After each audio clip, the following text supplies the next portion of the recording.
How to make and create Instagram animated post on Canva PC. Hello guys, so first thing you have to do, go to Canva. Now this is the home page. As you can see, go to the top corner and click on create a design. Now search for Instagram and click on Instagram post. Now after you click on Instagram post, it will take you to this page.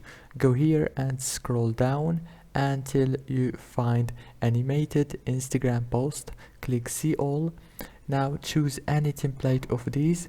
For example, I'm gonna choose this one, and as you can see, it's animated post. Choose any one of these, for example this one here, and change the text, and after you finish, go here and click download. Don't forget to like and subscribe if this video was helpful for you. See you later.